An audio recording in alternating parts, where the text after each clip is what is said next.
करना कि किसी बात की घोषणा करना, सिनोनियम्स है अनाउंस करना, अफर्म करना। एंटोनियम्स है कि अपोज करना, उसे विरोध, उसे विपक्ष में, मतलब उसके विपक्ष में बोलना, कॉन्ट्राडिक्ट करना। एग्जाम्पल है he was too shy to declare his love for her, मतलब वह बहुत शर्मा रहा है अब किसको डिक्लेयर करने में, अपने प्यार को उसके सामने।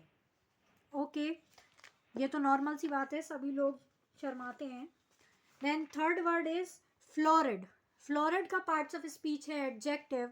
इसका मतलब है सुसज्जित, अत्यधिक अलंकार युक्त।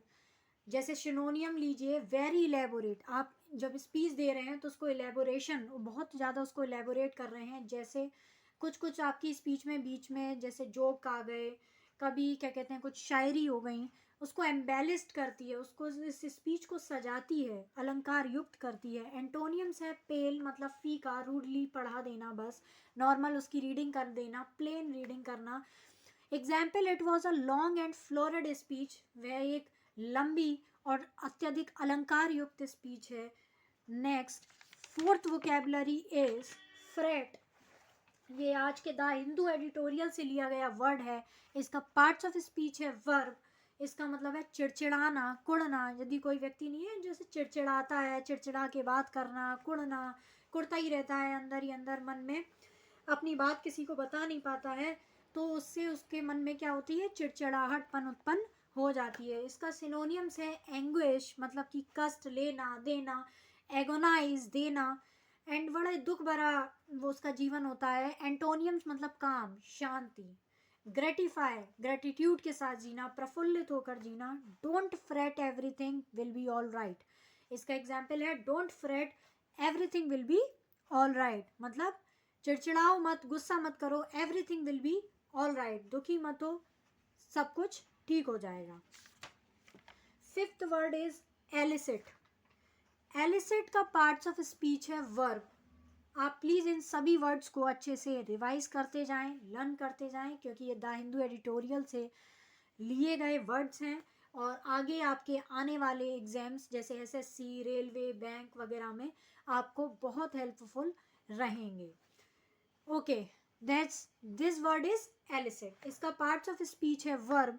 इसका मतलब है कोई ऐसी चीज़ जिसको हम प्रकट करें, उसको प्रकाश में लाएं। जैसे हम कोई परफॉर्मेंस दे अपनी, उसको प्रकाश में लेके आए कि हाँ वो बहुत अच्छा परफॉर्म करता है, वो बहुत अच्छा एक्ट कर लेता है, या फिर मतलब वो बहुत अच्छी पढ़ाई करता है। वो कैसे शो होगा जब आप किसी के सामने उसको प्रकाश में लाएंगे। अंदर ही अंदर अगर आप अपने क्या कहते हैं अपने जो आपके अंदर टैलेंट है वो अपने आप में ही रखेंगे तो किसी को भी पता नहीं चल पाएगा। तो इसका मतलब कुछ इसी प्रकार है। सिनोनियम है इसका ब्रिंग आउट, की प्रकाश में लाओ, किसी चीज़ को बाहर निकालो। एंड सेकंड इसका सिनोनियम है गिव राइज टू, कि उसको मतलब प्रकट करो, उसको प्रकाश में लाओ। एंड एंटोनियम से डिस्करेज करना, किसी को डिस्करेज करना कि वो आगे आना चाह रहा है तो उसको डिस्करेज कर दिया, उसको इसके काम को डिले करना।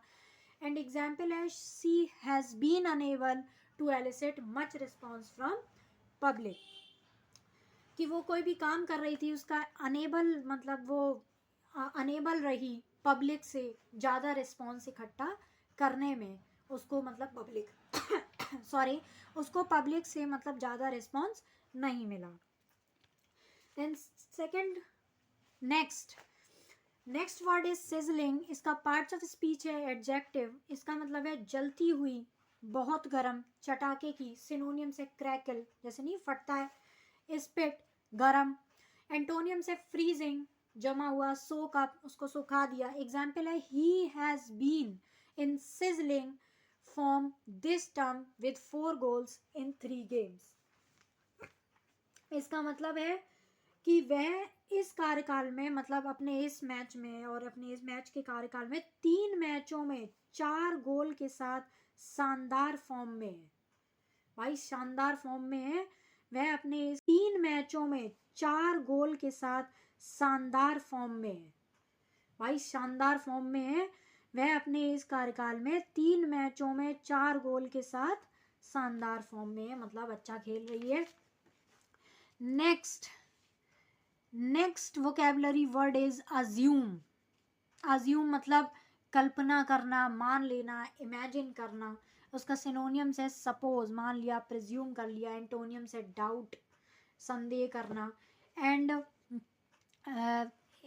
रिजेक्ट करना किसी चीज़ को। Example, it is not safe to assume anything in such a case, मतलब ये सेफ नहीं है कि आप एज्यूम करें ऐसे केस में कुछ भी, मतलब वो चीज़ सेफ नहीं है।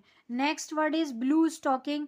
ब्लू स्टॉकिंग का मतलब है रूढ़िवादी। यदि विद्वान, जैसे कोई विद्वान लोग होते हैं बहुत, मतलब वो एक तरीके से रूढ़िवादी हो जाते हैं, जैसे संत महात्मा लोग कंजर्वेटिव होते हैं, ऑर्थोडॉक्स होते हैं, परंपरावादी होते हैं। एंटोनियम्स मतलब इसके क्या हो गए, लिबरल, उदारवादी, सब तरीके से जैसे जैसा वेश वैसा वेश, जैसा वेश जैसा भेष, ऐसा कुछ होता है। और सोशलिस्ट मतलब कि समाजवादी, और मतलब उनके बहुत दोस्त होते हैं जिसके, जो गप सड़ाके करते रहते हैं, ऐसा कोई ग्रुप।